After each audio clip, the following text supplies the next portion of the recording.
تخيل معايا كائن عنده 3 قلوب ودمه لونه أزرق، بيقدر يغير لونه وشكله وبيقدر يهرب من أي فخ زي الشبح. في الحلقة دي هنتكلم عن الأخطبوط وهنعرف مع بعض 10 حاجات غريبة بيقدر الأخطبوط يعملهم واللي هتخليك تبص ليه بطريقة مختلفة تماما. بس في الأول بقى ما تنساش اللايك والشير والاشتراك في القناة والكلام الجميل ده كله، ويلا بينا نبدأ الحلقة على طول. أنا إسلام سيد ودي قناة صندوق الدنيا.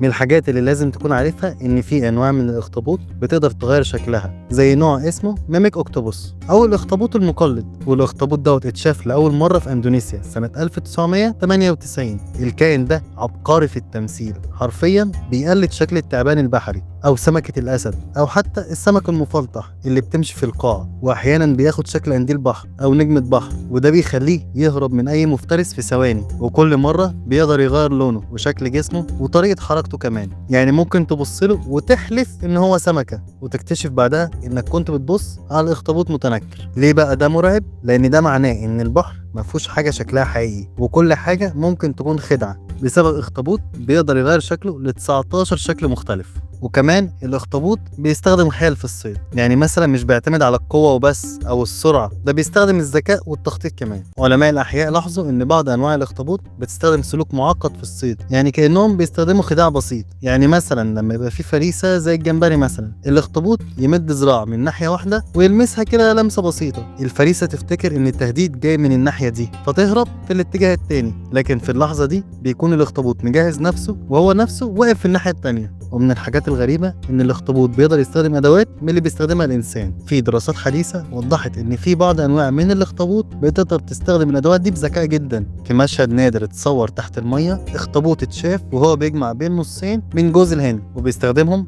كدرع واقي أو حتى ممكن كبيت متنقل، وبيستخبى جواه من الفريسة. وفي حالات تانية اتشاف الأخطبوط وهو بيستعمل أصداف البحر أو حتى بيحاول يفتح برطمان مقفول علشان يوصل للأكل اللي جواه. السلوك ده مش عشوائي، ده تصرف متكرر ومدروس، وبيعتبر دليل قوي جدا على قدرة الكائن ده في استخدام الأدوات اللي بيستخدمها الإنسان بشكل بارع. وده بيخلي الأخطبوط واحد من أذكى الكائنات البحرية. ومن الحاجات اللي اتشافت قبل كده أخطبوط بيخرج من المية وبيمشي على الشط المسافات ممكن تكون قصيرة أو حتى ما بين الصخور، وبيكون السبب هو البحث عن فريسة. الكائن ده بيستخدم دراعاته بمرونة وبيسحب نفسه على الأرض بطريقة بتخليه يقدر يتحرك بسهولة خارج البيئة البحرية بتاعته. والبارع فعلا في الأخطبوط إن هو بيقدر يتعلم من غيره. الأخطبوط مش بس كائن ذكي، ده كمان عنده القدرة على التعلم بالملاحظة، ودي مهارة نادرة جدا في عالم الحيوانات. في تجارب علمية اتعملت وتلاحظ فيها ان لو الاخطبوط شاف اخطبوط تاني بيقوم بسلوك معين، زي مثلا فتح صندوق او حل لغز عشان يوصل للاكل،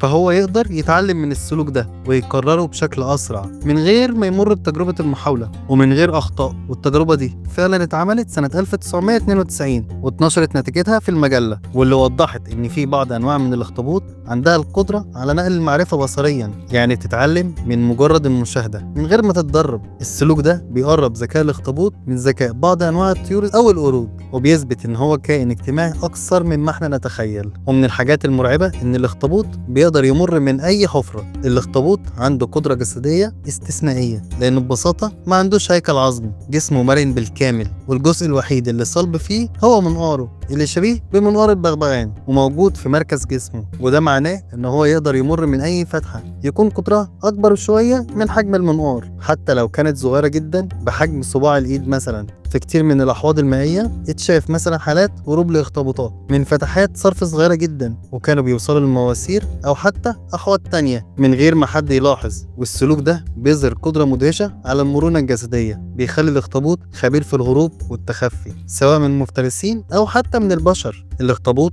بيمتلك قوة عضلية هائلة، رغم ان شكله خارجي ناعم ومرن، لكن الاخطبوط عنده دراعات قوية ومذهلة. كل دراع فيه مئات العضلات اللي بتخليه يقدر يتحرك، يلف ويمسك بحاجات بقوة.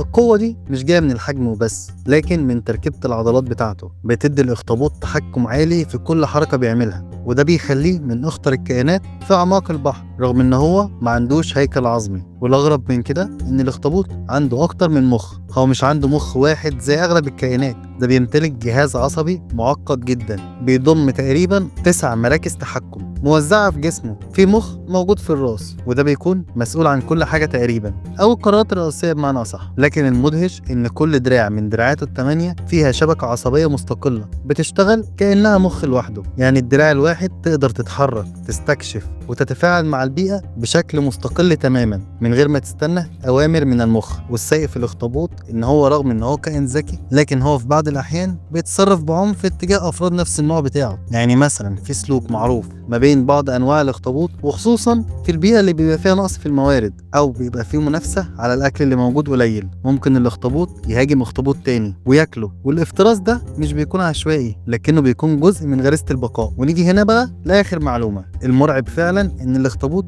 بيحتفظ بالذكريات وبيعرف ينتقم. الأخطبوط مش بس كائن ذكي، لكن كمان هو عنده الذاكرة طويلة الأمد وبيقدر يميز الأشخاص وبيفتكرهم لفترات طويلة. في حكاية موثقة حصلت في حوض سمك، موظفة كانت بتتعامل بشكل مستمر مع أخطبوط معين بس لسبب مش معروف كان كل ما يشوفها يرشها بالمية. الغريب إن هي سابت الشغل ورجعت تزور المكان بعد سنة كاملة، ولما دخلت نفس الأخطبوط شافها وقرر نفس التصرف فورا. الباحثين ساعتها شافوا إن ده دليل واضح على قدرة الأخطبوط على تمييز الوجوه وتكوين انطباعات عن الأشخاص، مش بس الذاكرة ولكن كمان سلوك أو انتقام. ده مش مجرد رد فعل لكنه بيورينا مستوى عالي من الإدراك عند الأخطبوط. وفي الآخر الأخطبوط مش مجرد كائن بحري لطيف ولا مجرد وجبة شهية في طبق سي فود، ده مخلوق عنده قدرات عقلية وجسدية استثنائية، ذكاء، تمويه، قوة، كائن عنده مخ مركزي ودراعات بتفكر لوحدها وبيتعلم وبيفكر وبيفتكر. وبكده بتكون خلصت حلقة النهاردة. ما تنسوش بقى اللايك والشير والاشتراك في القناة والكلام الجميل ده كله، وما تنسوش تكتبوا لنا في التعليقات ايه رأيكم في المحتوى اللي احنا بنقدمه، واستنونا في حلقة جديدة من قناة صندوق الدنيا.